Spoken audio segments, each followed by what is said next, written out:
El Señor esté con ustedes. Y con tu espíritu. Proclamación del Santo Evangelio de nuestro Señor Jesucristo según San Marcos. Gloria a ti, Señor.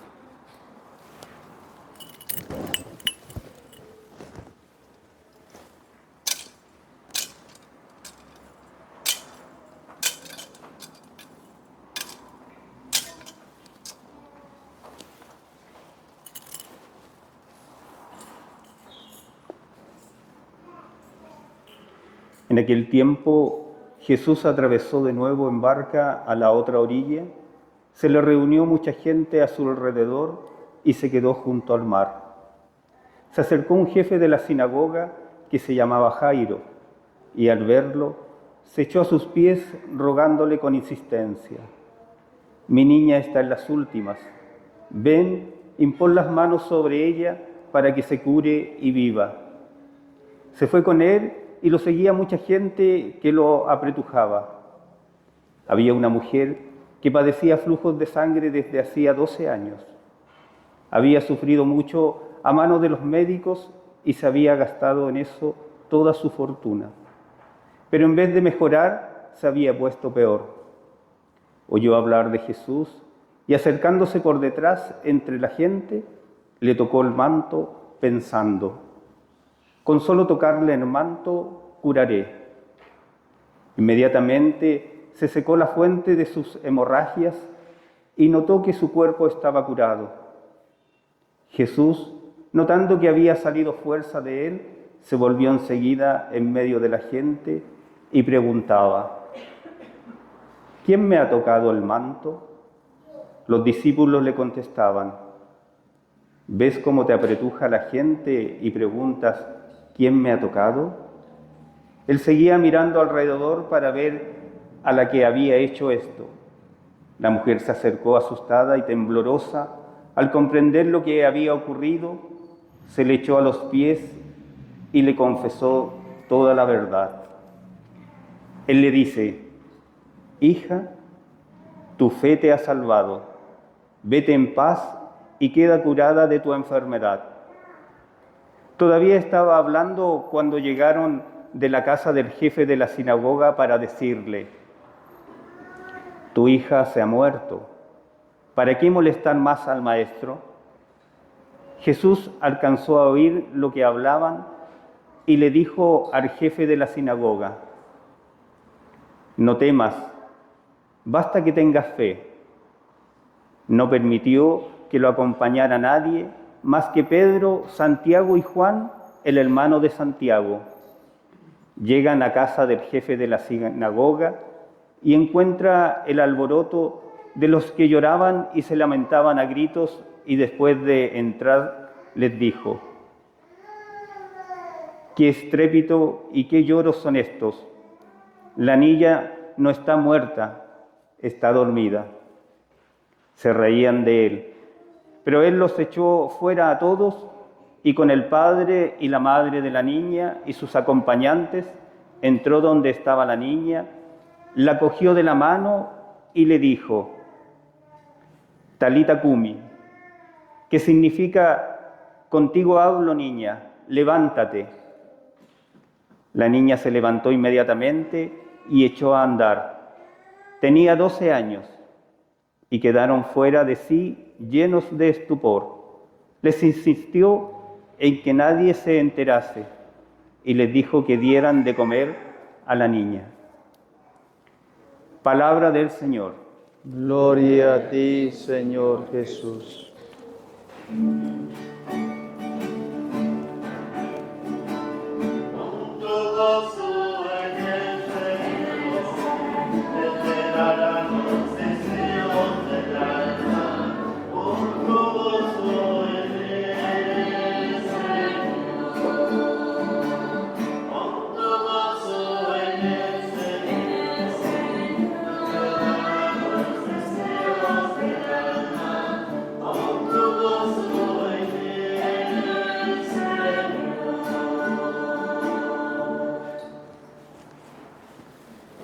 Ave María Purísima.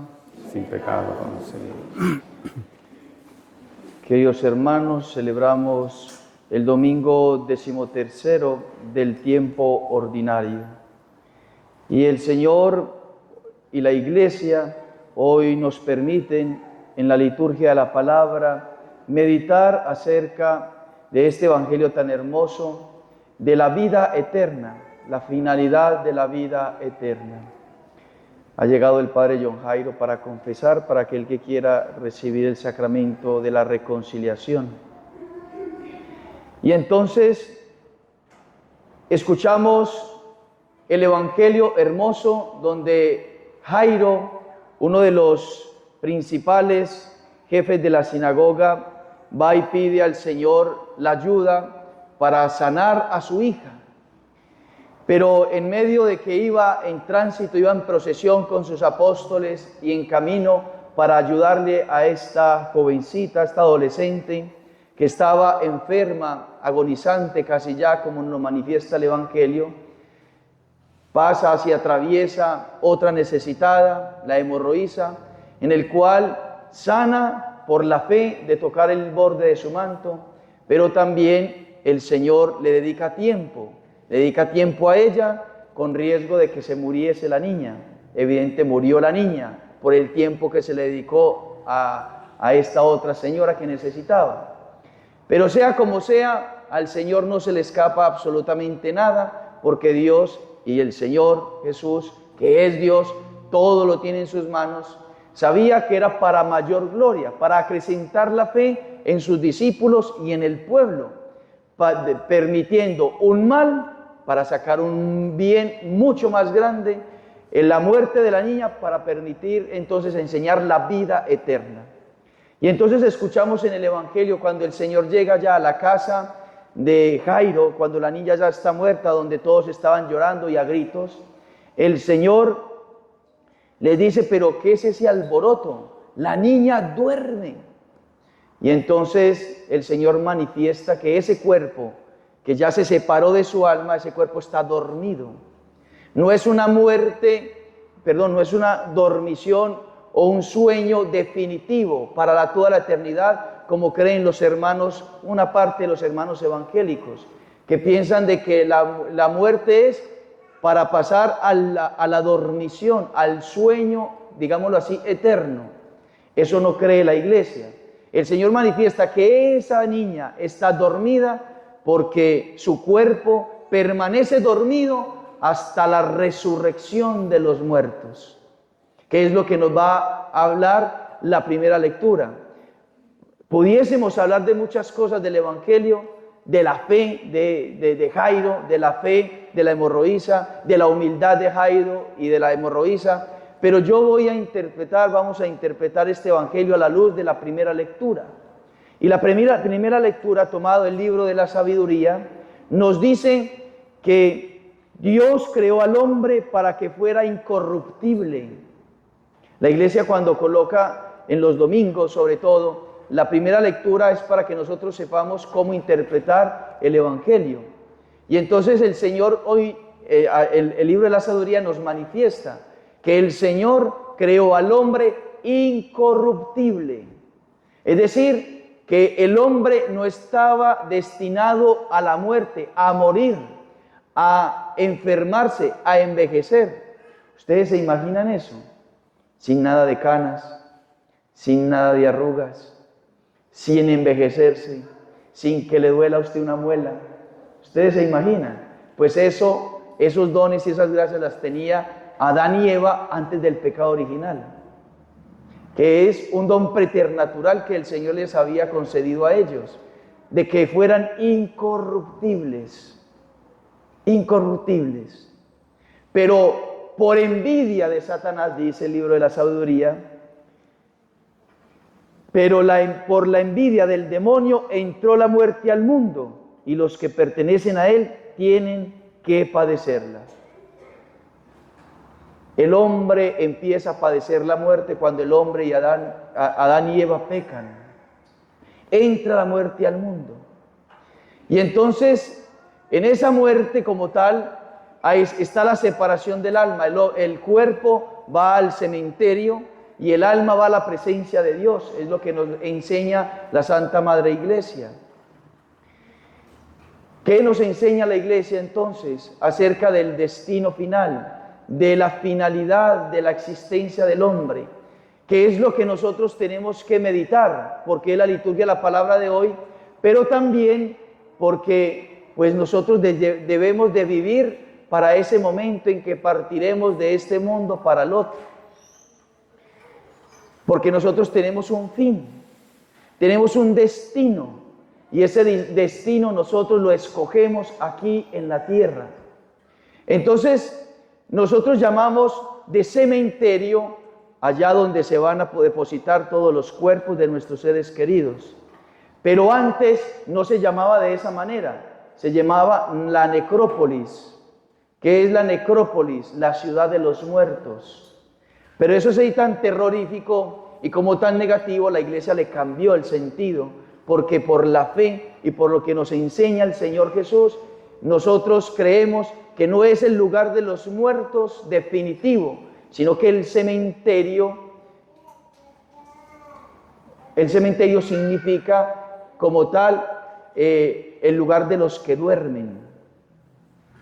Ya no es el lugar de los muertos, sino el lugar de los que duermen, porque los cuerpos duermen hasta que el Señor venga por segunda vez, y entonces al sonido de la trompeta, el Señor hará levantarse a todos los muertos, y a los que están en gracia o estuvieron en gracia de Dios, les dará la salvación eterna. Y a los que hicieron mal, a los malos, a los que murieron en pecado, entonces heredarán para siempre la condenación eterna. La condenación eterna. Y entonces nosotros, para poder iluminar como tal esta fe, o poder alimentar esta fe en la vida eterna, que es lo que nos enseña la Iglesia, no vivir para este mundo, sino vivir para la eternidad, yo quisiera como tal contarles la historia de una joven contemporánea a nosotros, que quizás si hubiésemos vivido en Italia la hubiésemos conocido, o quizás usted la ha oído mencionar en alguna ocasión.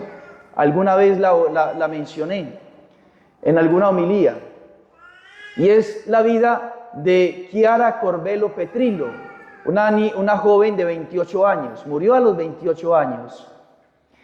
Ella murió en el 2012, lo cual quiere decir que si estuviese viva, biológicamente, porque está viva, pero en la vida eterna está en el cielo, ella tuviese 40 años, casi la edad mía.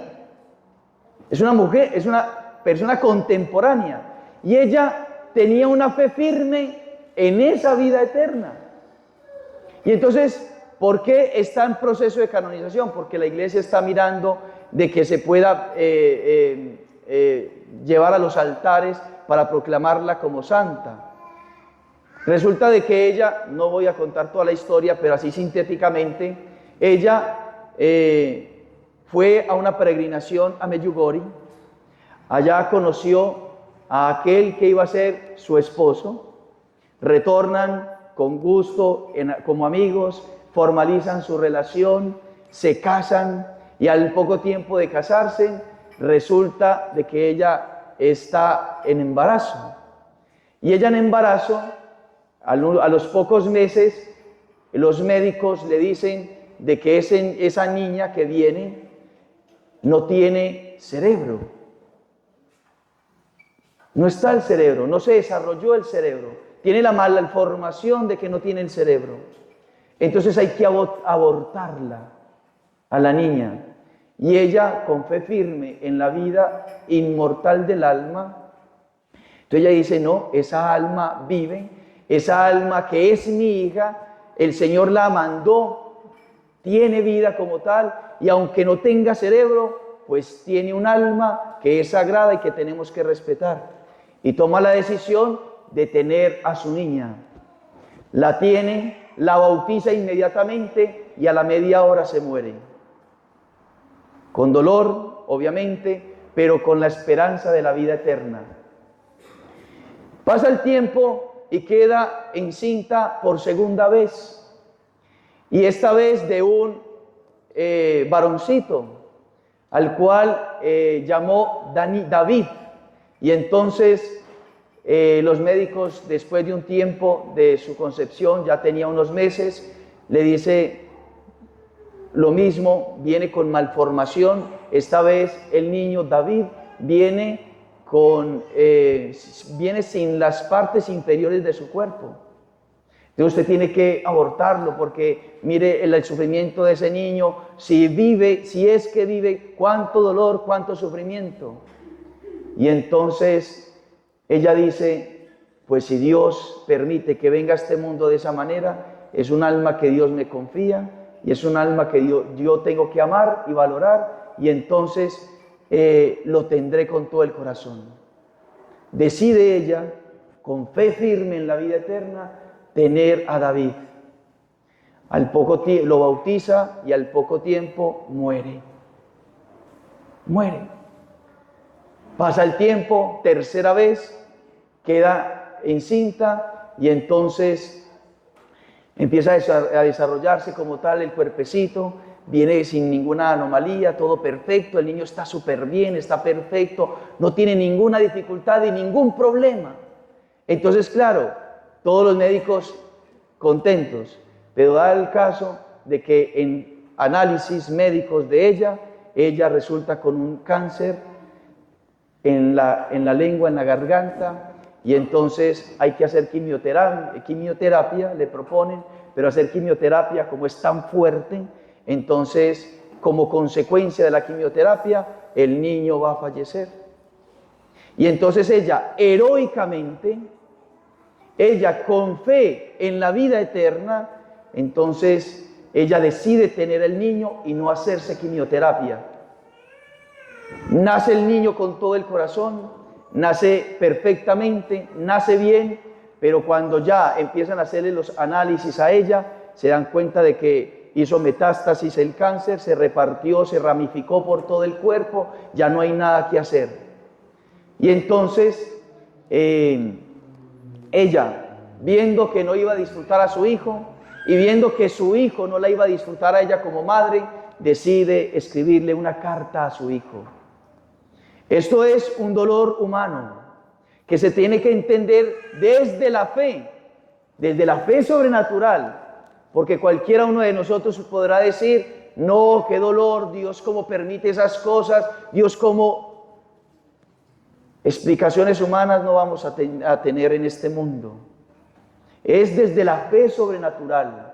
Y entonces ella, sabiendo que el cielo le esperaba, viviendo en gracia de Dios, en oración permanente, Eucaristía todos los días, en grupos de oración, en apostolado que ella realizaba, entonces ella, viendo ya próxima su muerte y que tenía que partir para la vida eterna, le escribe la carta a su hijo Francisco, una pequeña carta. Y entonces le dice a Francisco, yo voy para el cielo, para cuidar de María y David, tus dos hermanitos. Me voy a cuidar de ellos dos. Yo voy para el cielo y tú te quedarás aquí con tu papá. Desde allá yo rezaré por ustedes dos, o sea, desde el cielo. Desde allá, al lado de Dios, al lado de Jesús, al lado de la Virgen María, al lado de todos los santos, yo rezaré por ustedes dos. Hijo mío, usted es muy especial, y tienes una gran misión. El Señor te escogió, el Señor te dio una misión y el Señor te escogió. Yo te mostraré el camino que debes de seguir si abres tu corazón. O sea, ella tenía la certeza de que iba a ir al cielo, iba a interceder como miembro del cuerpo místico de Cristo allá en el cielo, iba a interceder por su papá, por su esposo, por este hijo, junto a sus otros dos hijos. Si abres tu corazón, te mostraré el camino que debes de seguir. Confía en mí, confía, vale la pena que confíes en lo que te he enseñado, en lo que te ha enseñado tu mamá, le dice ella a su hijo. Obviamente, ya por testimonios que se pueden acceder en internet, Hay videos donde ella escribe un libro o se hace un libro con base a la vida de ella, donde el título es Nacemos y nunca moriremos. Nunca moriremos. ¿Por qué? Porque una vez nosotros hemos nacido, nosotros viviremos para siempre, para la eternidad. Seamos buenos o seamos malos. Para la eternidad, sea que ganemos el cielo o nos vayamos al infierno, porque está también la posibilidad. Y por eso le recalca ella, pero antes de eso usted puede entrar en internet y averiguar, y entonces el esposo da el testimonio, y entonces dice cómo él le leyó la carta a su hijo, y pudo manifestarle aquello que había escrito cuando ya creció, poderle manifestar eso a su hijo. Entonces la vida eterna, y entonces Kiara le dice a su hijo, si tú abres tu corazón, si eres dócil a Dios, si cumples los mandamientos, heredarás la vida eterna. Y entonces hoy nosotros tenemos que reflexionar, porque quizá dentro de nuestro pensamiento está inconsciente o conscientemente de que ya nosotros estamos salvados. Hay una indiferencia malsana que nos dice, ya estamos salvados. Dios es tan misericordioso, Dios perdona absolutamente todo, yo soy bueno, yo no mato, yo no robo, yo no asesino a nadie, entonces yo ya estoy salvado. De hecho, cuando uno va a rezar los responsos por las personas no rezan y se acomodan a que el Padre rece por el difunto, pero por su salvación. Pero resulta que la Iglesia o los cristianos, nosotros que creemos en la vida eterna, no rezamos por la salvación de las personas. Nosotros rezamos por la purificación de esas almas que están en el purgatorio. Pero la salvación se define aquí en esta vida. En esta vida se define nuestra salvación. Es decir, usted define si se va para el cielo o para el infierno. Si somos obedientes a Dios, si somos dóciles a la gracia, si seguimos el camino estrecho que el Señor nos plantea, nos vamos a la salvación, entramos al cielo. Pero si nos vamos por el camino amplio, espacioso, del que nos habla el Señor en el Evangelio, y que van muchísimos por ahí, dice el Señor, nos vamos y nos desembocamos en el infierno. Nosotros hemos nacido para nunca morir. Y el deseo de Dios es que no muriésemos para poder entrar al cielo, Usted y yo hemos sido creados para el cielo, pero de nosotros depende, de nuestras acciones depende. No vamos a ser juzgados nosotros por nuestros sentimientos, porque en general todos tenemos buenos sentimientos. El narcotraficante tiene buenos sentimientos. Él quiere alimentar a su familia. Tiene el buen sentimiento de tener dinero para conseguir una casa o conseguir comodidades. Son buenos sentimientos. El que asesina tiene el buen sentimiento, lo hace por sicariato. Tienen buenos sentimientos. Quizá el asesino ama a la mamá, el asesino ama a sus hijos, pero es asesino. El que miente tiene buenos sentimientos para decir una mentira, pero no seremos juzgados por los sentimientos. El que está en adulterio, el que está en unión libre, tiene buenos sentimientos, pero no por los buenos sentimientos seremos juzgados. Seremos juzgados precisamente por lo que hacemos, lo que elegimos, si buscamos agradar a Dios en todo lo que hacemos, si somos fieles a los mandamientos que el Señor nos manda cumplir. Y nos manda cumplir no porque nos quiera imponer, sino porque nos quiere salvar.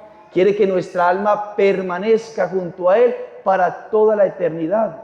Y hoy el Señor, a través del testimonio de Kiara Corbelo Petrilo, nos manifiesta: nacemos, pero nunca moriremos. Nacemos, pero nunca moriremos. ¿Hacia dónde va nuestra vida? ¿Hacia dónde estamos enfocando nuestra vida? ¿Qué queremos con nuestra vida? ¿Qué estamos pensando con nuestra vida? Usted se puede preocupar por la vivienda y está muy bien. Usted se puede preocupar por el alimento y está muy bien. Usted se puede preocupar por la salud y está muy bien.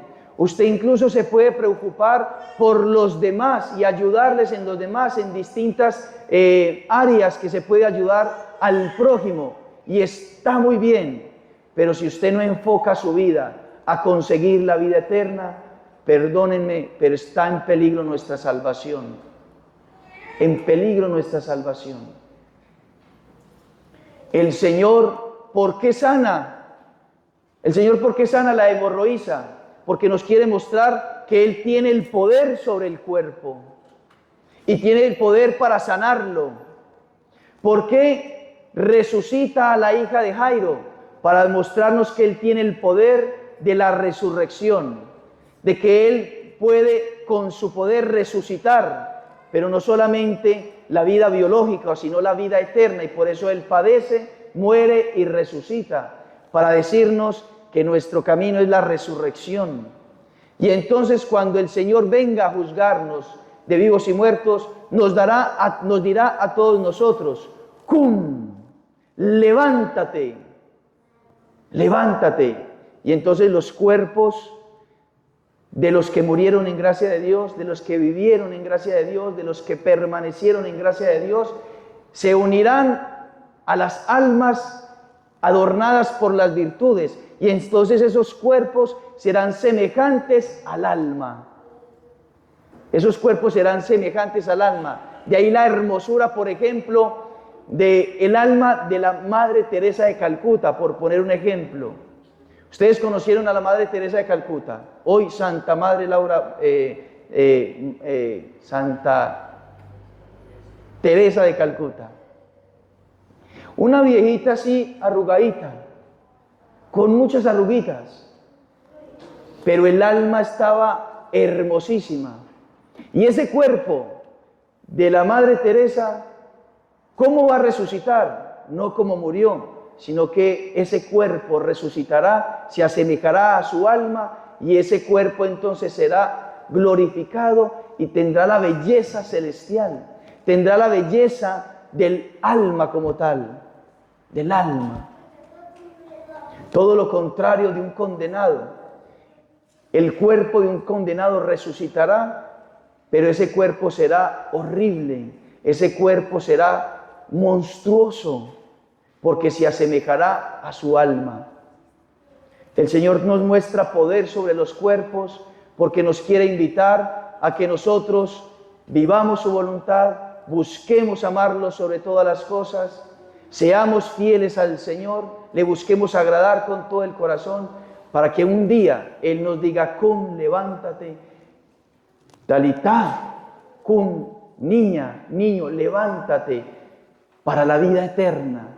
Eso es lo que quiere el Señor decirnos, y que nuestros cuerpos puedan ir a glorificar a Dios por toda la eternidad. Con la belleza, nosotros veremos la belleza de la Virgen María, veremos la belleza de los ángeles y de los santos, veremos la belleza por toda la eternidad de nuestros seres queridos que se salvaron. Entonces, queridos hermanos, renovemos la fe en la vida eterna. Renovemos la fe en que el cielo nos espera, de que nuestra patria no es este mundo, nuestra patria es el cielo. Nosotros estamos como peregrinos, peregrinos, y vale la pena, como dice Chiara Corbello, vale la pena ser fieles a Dios, padecer en esta vida con tal de ganar a Cristo, con tal de ganar la vida eterna. Pidámosle a Nuestra Señora, la Virgen María, que nos ayude, que nos dé la gracia de podernos convertir, de poder vivir de cara al cielo, de poder vivir todos los días con el pensamiento de que hoy puede ser el día en que el Señor me llame. Hoy puede ser el día en que el Señor me llame a participar de la vida eterna. ¿Y cómo estoy? ¿Cómo está nuestra alma? ¿Cómo está nuestro corazón y nuestros sentimientos? Pidámosle a Nuestra Señora que nos dé la gracia, así, con fervor y con corazón, para que entonces nuestra Madre pueda obrar ese portento, ese milagro en nosotros de la resurrección. Que así sea. Amén.